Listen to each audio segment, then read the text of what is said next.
अगर friendly environment नहीं होगा ना, बच्चा आपसे कुछ पूछ नहीं सकेगा। अल्लाह ताला मुझे सेहत दे, मैं इंशाल्लाह एजुकेशन में कुछ करना चाह रहा हूँ।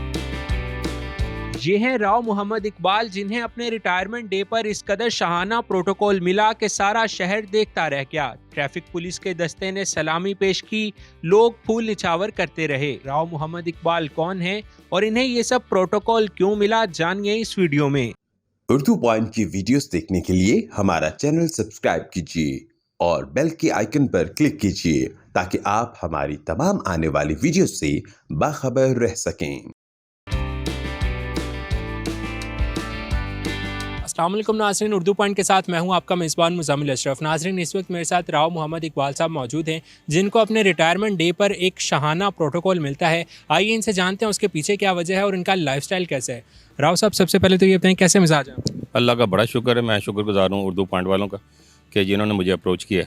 Thank you sir. ये बताइएगा कि राव मोहम्मद इकबाल एक गवर्नमेंट सर्वेंट है, एक आम शख्स है या फिर पॉलिटिशियन है? असल में ना तो ये पॉलिटिशियन है, ना ये आम शख्स है।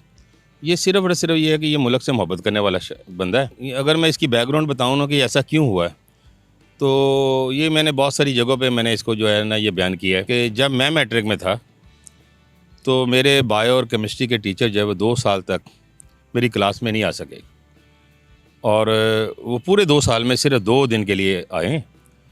तो वो जो दुख था मेरे अंदर, तकलीफ़ थी, तो उस वक्त मैं सोचा करता था कि अगर अल्लाह ताला मुझे एजुकेशन डिपार्टमेंट में कोई जॉब करने का मौका मिले मुझे, और मुझे मौका दिया जाए, तो मैं इंशाल्लाह ऐसा नहीं होने दूंगा कि टीचर जो है वो क्लास में ना जाए, क्योंकि इससे नस्लें बिगड़ती हैं। और मैं ये समझता हूँ कि जब नस्लें बिगड़ती हैं उसमें हमारे उस्ताद का कहीं ना कहीं हाथ ज़रूर होता है, क्योंकि हुकूमत ने तो उसको अपॉइंट कर लिया है, सैलरी भी ले रहा है, उन्होंने तो अपनी ज़िम्मेदारी निभा दी हुकूमत ने, लेकिन अगली ज़िम्मेदारी निभानी जो है वो बंदे पर है।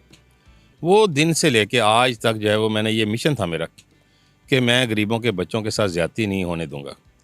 तो ये अल्लाह ने करम किया, मैंने मैट्रिक किया, और मैट्रिक मैंने जो है वो बड़ा यानी वाजबी सा किया। तो जब मुझे 2 साल के बाद कॉन्वोकेशन हुआ और मुझे डिग्री मिली, तब मुझे पता चला कि यार ये तो जेन्युइन नंबर है। तो ये अल्लाह का बड़ा करम है। फिर मेरा जो कॉन्फिडेंस लेवल था और बेहतर हो गया। फिर यूनिवर्सिटी में मैं स्कॉलरशिप होल्डर रहा, मैंने वहाँ एमएससी में दाखिला लिया, और जैसे ही एमएससी की उसके बाद थोड़ी सी देर के बाद हमारे जॉब्स होने शुरू हो गई।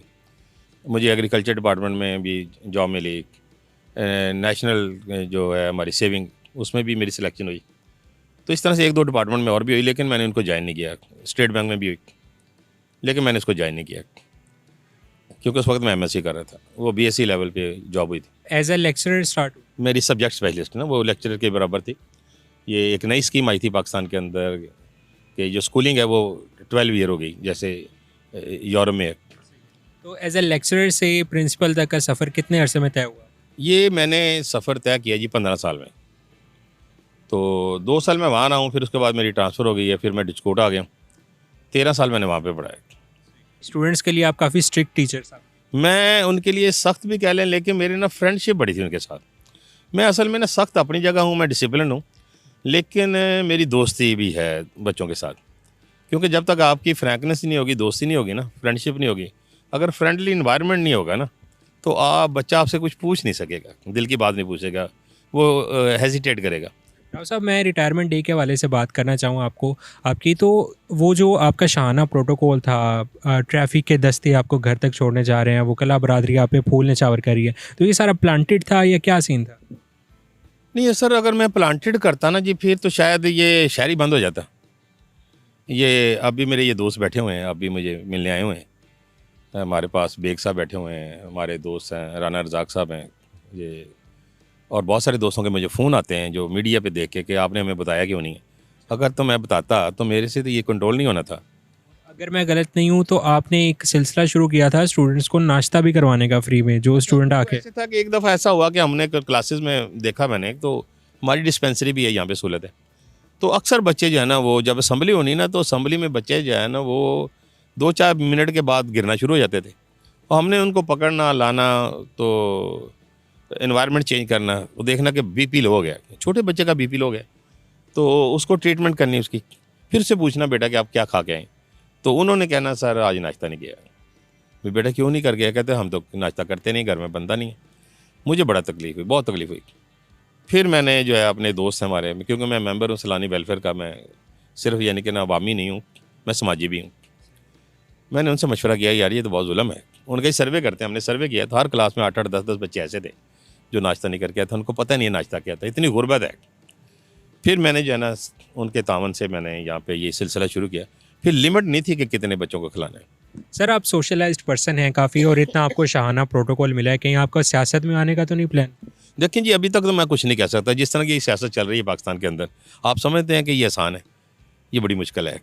तो अगर बिल्कुल फेयर मामला हों तो शायद मैं सियासत में आ जाऊँ, लेकिन मुझे लगता नहीं है कि यहाँ पे सियासत आप अपनी मर्ज़ी से कर नहीं सकते। तो जहाँ पे अपनी मर्ज़ी नहीं चल सकती, मैं उस काम से ज़रा अवॉइड करता हूँ। यहाँ पे क्योंकि मेरी मर्ज़ी थी, मैंने अपनी मर्ज़ी से सारा ये देखें, आप मेरा लॉन देखें, मेरी बिल्डिंग देखें, और आप कभी भी आ जाएँ अचानक।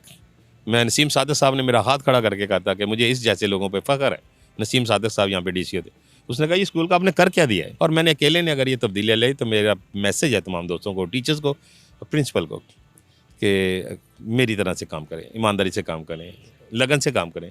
ये कौम है तो ये कौम जो है वो तरक्की करेगी। टैलेंट बहुत है हमारे पास, ठीक है, इसको ज़ाया ना करें प्लीज़।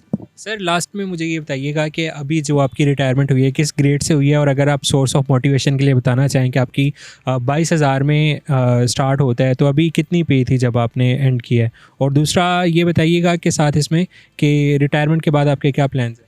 देखें जी कि एक तो ये है कि जब मेरी 22,000 थी तनख्वाह 2005 में, तो अब मेरी जो तनख्वाह थी वो 3 लाख प्लस थी, ठीक है जी। ये अल्लाह का शुक्र था, बड़ी मुनासिब थी, बहुत अच्छी 20 ग्रेड।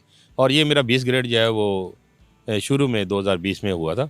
ये तकरीबन पौने 4 साल जो है वो मैंने एंजॉय किया 20 में ग्रेड को, बल्कि उससे पहले बल्कि 2019 में मुझे मिल गया था।